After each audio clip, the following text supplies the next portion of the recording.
O Titã de Ataque é o titã perfeito para o combate. Atlético e veloz, pode se mover com agilidade para causar dano em qualquer tipo de inimigo, tendo ainda o poder de acessar as memórias dos antigos e futuros portadores de seu poder. Ele é considerado o principal titã da série e é conhecido como aquele que sempre lutou pela liberdade do povo eldiano.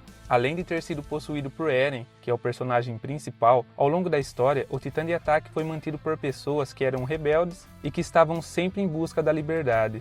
Para você ter ideia de como esse titã é especial, acho que muitos não sabem, mas Shingeki no Kyojin, que é o título original em japonês, significa literalmente Titã de Ataque. Você pode confirmar isso rapidamente assistindo o episódio 21 lá da terceira temporada. Nesse episódio, o Eren revela o nome desse titã e ele pronuncia exatamente as palavras Shingeki no Kyojin. Embora os outros titãs tenham seus momentos de destaque em um episódio ou outro, o Titã de Ataque se destaca acima de todos, pois a série em si é nomeada em homenagem exclusivamente a ele. Bom, a partir de agora a gente vai falar de alguns spoilers do mangá, então se você acompanha apenas o anime, já fica o alerta. Durante a Grande Guerra dos Titãs, que aconteceu há mais de 100 anos antes do início da série, o Titã de Ataque foi o único que não caiu nas mãos de Marley durante esse conflito. Naquela época, o Titã Fundador era mantido pela família real Fritz, e os 8 titãs originais restantes, incluindo o Titã de Ataque, estavam em posse de algumas famílias nobres. Quando o rei Fritz fugiu com seu Titã Fundador para a ilha Parades, levando com ele apenas parte do povo eldiano, a família Tybur foi quem ficou no controle de Marley. Os Tyburs então permitiram que Marley roubasse todos os titãs originais restantes das outras famílias nobres, com o Titã de Ataque sendo o único que conseguiu evitar ser capturado. E por muito tempo tivemos essa dúvida de como esse titã conseguia se esquivar tão facilmente de Marley e ter a sua identidade completamente oculta durante todo esse tempo. Todos os outros eram capturados, mas ele sempre estava um passo à frente de Marley. E como ele fazia isso? A resposta está em sua habilidade especial chamada Herança de Memória Futura. Essa é uma habilidade insana que permite ao portador ver as memórias de usuários passados e futuros do Titã de Ataque. Grisha descreveu isso como a capacidade de conhecer o futuro, e a gente viu esse poder pela primeira vez lá na terceira temporada. Pouco antes do Eren Kruger passar o poder do Titã de Ataque para o Grisha, ele disse o seguinte, que se ele quisesse salvar o Armin, a Mikasa e todos os outros, então ele deveria concluir sua missão. E aqui temos um problema, porque no momento que o Kruger disse isso, o Armin e a Mikasa ainda nem tinham nascido. Então, isso significa que o Kruger viu alguma memória do futuro que fez ele dizer essas palavras. E a lembrança que o Kruger provavelmente viu foi esse momento em que o Grisha estava passando seus titãs para o Eren, porque nessa cena o Grisha disse exatamente as mesmas palavras. Bom, agora que conhecemos um pouco sobre esse titã, a gente vai entrar na história de cada um dos seus portadores e em seguida vamos analisar os vários titãs de ataque ancestrais que foram invocados no último arco de Attack on Titan. Mas antes disso, se você é fã de Attack on Titan e quer ter acesso a mais conteúdo como esse, já deixa aquele ultra like nesse vídeo, aproveita e já se inscreve aqui no canal e ativa o sininho de notificações para você ficar por dentro de todas as novidades. O primeiro portador do Titã de Ataque nessa lista é Eren Kruger. Ele nasceu em uma das famílias eldianas que foram abandonadas em Marley pelo rei Fritz, quando ele fugiu para a ilha Parades durante a Grande Guerra dos Titãs. Seu pai decidiu se juntar ao primeiro grupo de restauracionistas de Eldia, que havia sido criado por aqueles que restavam da família real Fritz, que permaneceram no continente marleyano. Nessa época, Kruger era apenas uma criança eldiana normal nascida em Marley. Sabemos por suas lembranças que ele morava com seus pais e que ele tinha uma irmã mais nova. E quando ele tinha por volta dos 10 anos de idade, as autoridades marleyanas descobriram o grupo restauracionista que seu pai fazia parte. E como punição, eles queimaram a família Kruger viva. Nesse dia, o Eren só conseguiu escapar e ser queimado vivo porque ele estava escondido em um armário. E as autoridades marleyanas não sabiam que ele estava na casa. Ele assistiu tudo por uma fresta na porta do armário. Ele viu a sua família sendo brutalmente assassinada em sua frente e não podia fazer nada.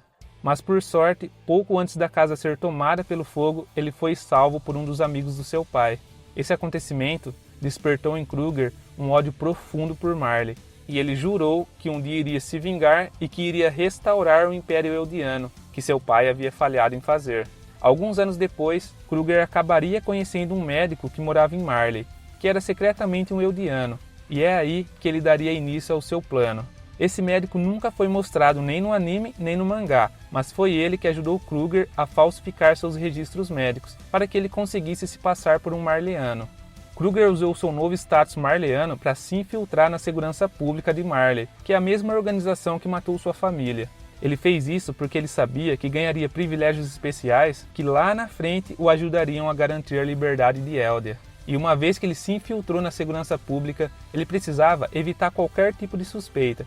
E claro, a melhor maneira de se misturar com os outros soldados marleanos era agir da mesma forma que eles. Então, com o passar do tempo, Kruger se tornaria tão impiedoso com os Eldianos quanto seus companheiros marleanos. Ao longo da sua carreira, ele torturou milhares de Eldianos e transformou muitos deles em titãs puros na Ilha Parades. É claro que tudo isso era apenas um sacrifício necessário para ocultar sua identidade. Alguns anos depois, Kruger herdou o titã de ataque de um portador desconhecido e, usando seu codinome conhecido como A Coruja, ele fundou um novo movimento restauracionista secreto, com Eldianos sendo recrutados em toda a Libério. Como Kruger trabalhava diretamente com as autoridades marleanas, ele tinha acesso a muitas informações confidenciais, que ele então repassava ao seu grupo de restauradores, deixando eles sempre bem informados. Além disso, era ele que bancava o grupo eldiano fornecendo dinheiro e armas, mas com sua identidade sempre mantida em segredo. Ele também foi o responsável por recrutar Grisha e Dina Fritz para o grupo. E essa foi uma das suas melhores apostas, já que Grisha e Dina acabariam se tornando os principais membros da organização. Falando agora do design do titã do Kruger, ele tinha uma altura de 15 metros, um físico musculoso, assim como a maioria dos titãs de ataque, e um cabelo bastante semelhante ao da sua forma humana. Mas sua característica mais distinta eram seus olhos fundos, que o deixavam com uma aparência bem misteriosa. O mais curioso é que nos 13 anos que o Kruger teve esse titã, essa aqui foi provavelmente a única vez que ele realmente usou esse poder. O próximo portador do titã de ataque é Grisha Yeager, que nasceu na zona de internamento de Libério, onde seu pai trabalhava como médico.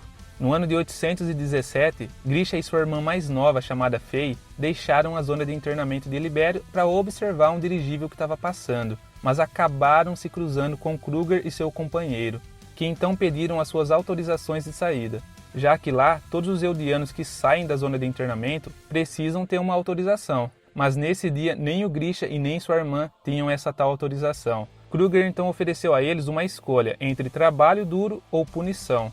Grisha escolheu pegar tanto o castigo dele quanto da sua irmã, e Kruger, sem perder tempo, começou a espancá-lo violentamente, enquanto sua irmã era levada pelo outro oficial. Esse outro oficial faria a irmã do Grisha ser brutalmente atacada por seus cachorros, e o corpo dela seria encontrado em um rio no dia seguinte. E nesse mesmo dia, o oficial que matou a irmã do Grisha visitou seus pais, e na maior cara de pau ele fingiu não saber de nada, falando que não sabia o que de fato tinha acontecido com ela. O Grisha sempre suspeitou que esse homem estava escondendo alguma coisa, mas por outro lado, seus pais apenas aceitaram essa história mal contada. Isso porque eles estavam com muito medo e não queriam arriscar fazer mais perguntas e acabar prejudicando ainda mais a sua família. Com o passar do tempo, o pai do Grisha constantemente tentava doutriná-lo com ensinamentos marleanos, na esperança de que o Grisha se tornasse menos rebelde e aceitasse a sua vida confinado dentro da zona de internamento. E ao longo do tempo, o Grisha acabou aceitando que o mundo era apenas um lugar injusto, e aos poucos estava levando adiante a prática médica de seu pai, ou seja, ele estava trabalhando como um médico ali na cidade. E é claro que isso chegou até os ouvidos do Eren Kruger, que então enviou alguém para falar com ele, e essa pessoa tinha informações sobre a morte da sua irmã.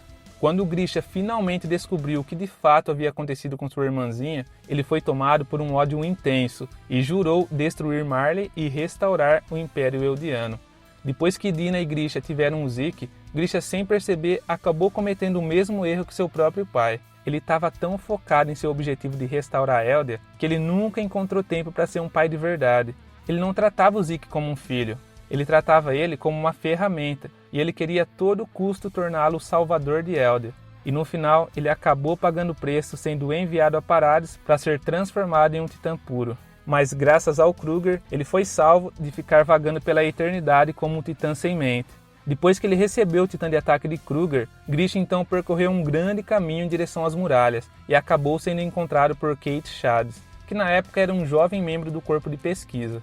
Grisha fingia não se lembrar de nada e somente falou seu nome e que era um médico. Kate passou muitas informações para o Grisha de como as coisas funcionavam em Parades, e em uma de suas conversas em um bar, Grisha acabou conhecendo uma garçonete chamada Carla, que seria sua futura mulher. Os dois acabariam se casando e tendo um filho, e Grisha chamaria essa criança de Eren, em homenagem ao Eren Kruger. Apesar de sua missão de retomar o Titã Fundador, Grisha fez questão de não repetir os mesmos erros que cometeu com Zeke, e passava um tempo em família com Eren sempre que tinha chance, permitindo que a criança fosse apenas ela mesma.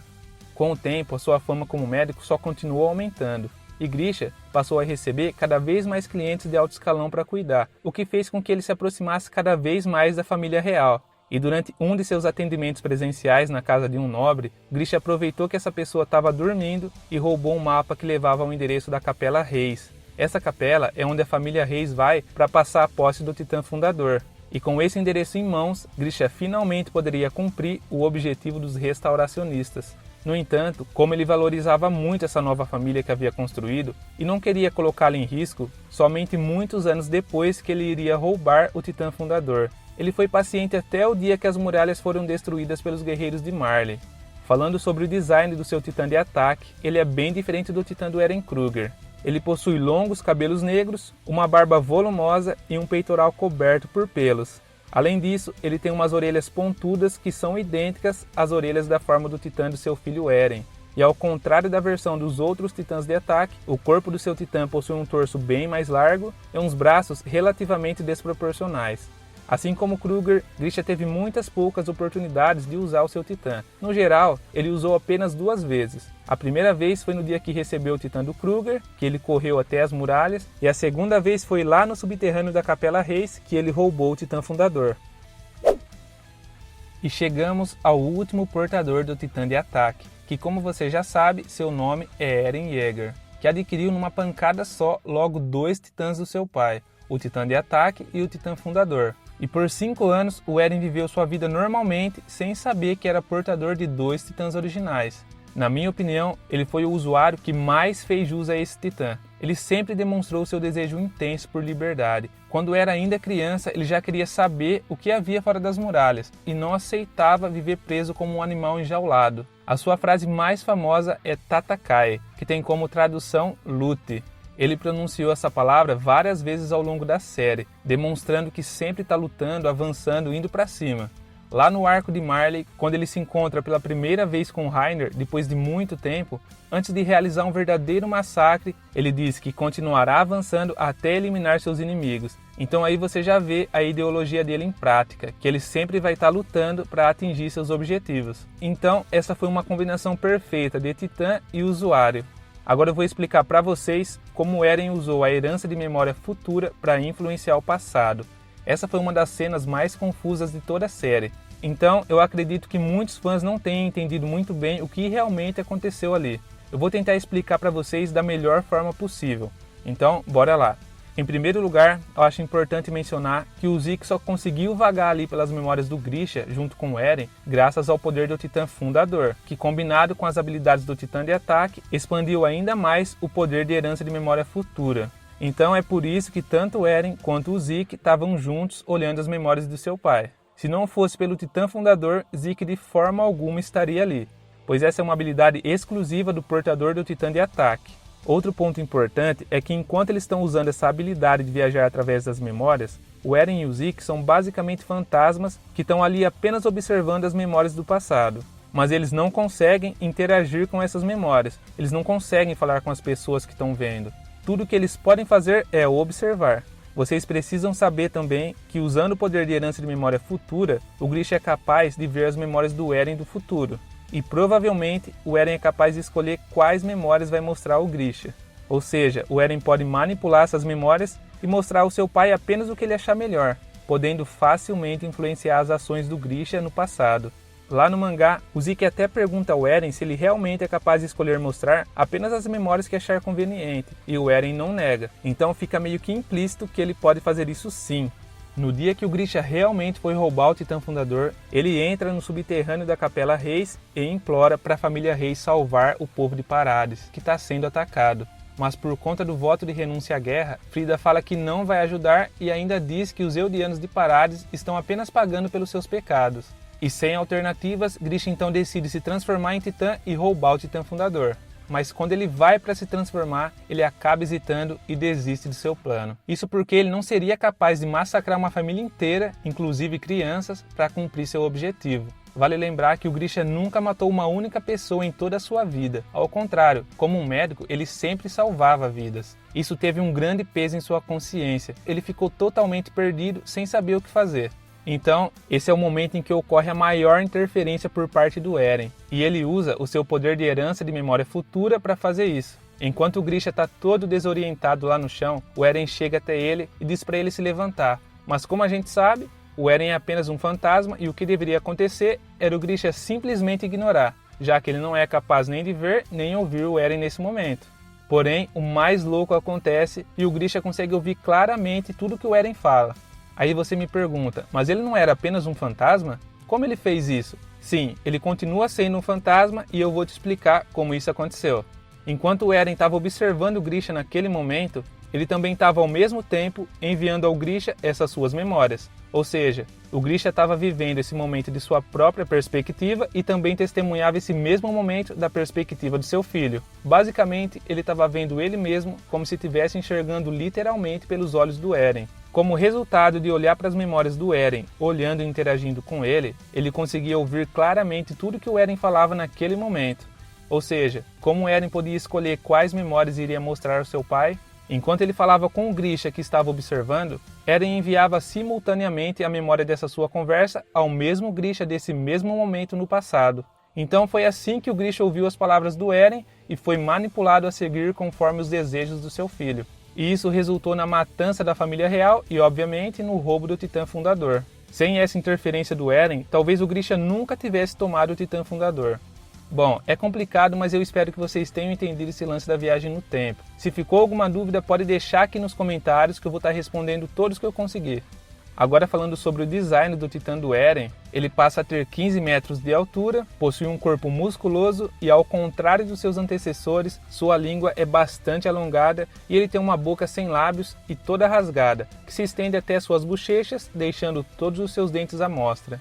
Agora vamos partir para a análise de todos os titãs de ataque ancestrais que foram invocados no último arco de Attack on Titan. Como de costume, vamos começar por esse que provavelmente foi o primeiro titã de ataque da história. Ele foi mostrado lá no capítulo 122 do mangá, que analisando todo o contexto desse capítulo, realmente faz todo sentido que ele fosse o primeiro titã de ataque a existir. Ele possui um corpo musculoso e seus olhos fundos lembram bastante o titã do Eren Kruger. Mas o que mais chama atenção em seu design é sua boca de aparência bastante estranha, que deixa todos os seus dentes para fora. Esse próximo possui cabelos negros e tem um corpo musculoso, assim como a maioria dos titãs de ataque. E ao meu ver, ele parece a fusão do titã do Eren Kruger com o titã do Eren Yeager, tendo olhos profundos e vazios, assim como o Eren Kruger, e tendo uma boca com os dentes todos para fora e orelhas pontudas que lembram bastante o titã do Eren Yeager. Partindo para esse outro, que foi visto ao lado do titã anterior, ele com certeza é um titã de ataque. Falando de sua aparência, ele tem uma forma um pouco menos musculosa que os demais e possui barba e pelos em seu peito semelhante ao titã do Grisha. Agora chegamos a esse cara que tem uma aparência que lembra vagamente o titã de ataque do Eren Yeager. Em sua primeira e última aparição, ele surge na frente do Reiner e vai correndo a toda velocidade para cima dele, mas não demorou muito e ele foi atomizado pelas lanças do trovão do Cone. No início, esses seus dentes afiados me fez pensar no titã Mandíbula, mas geralmente esse é menor e se move sobre 4 patas. Então, essa sua orelha pontuda foi decisiva para confirmar que se tratava de um titã de ataque. Elas são bastante semelhantes às orelhas do titã de ataque do Eren e do Grisha. Outro possível titã de ataque é essa coisa que estava lutando contra N em sua forma de titã. Ele era careca, aparentemente não tinha nariz, seus olhos eram fundos e sua boca não tinha lábios, o que deixava todos os seus dentes à mostra. Fora isso, ele tinha um corpo completamente fora do padrão dos titãs de ataque. Ao invés de ser musculoso como os outros, ele era totalmente fora de forma, tendo uma enorme barriga.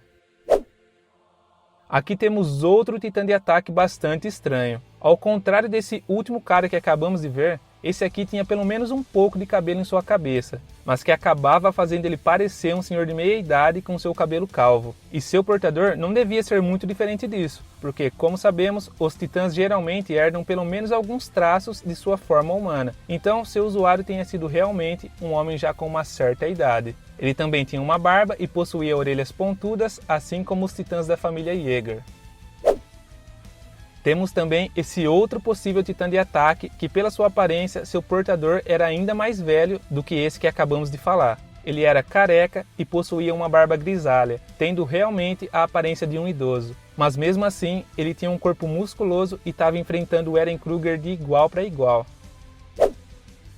E para finalizar, temos esses outros possíveis titãs de ataque que foram invocados. Eles tiveram uma passagem rápida e foram mostrados bem vagamente. Mas pelo pouco que a gente consegue ver, existe uma grande chance deles realmente serem titãs de ataque por conta de suas características visíveis.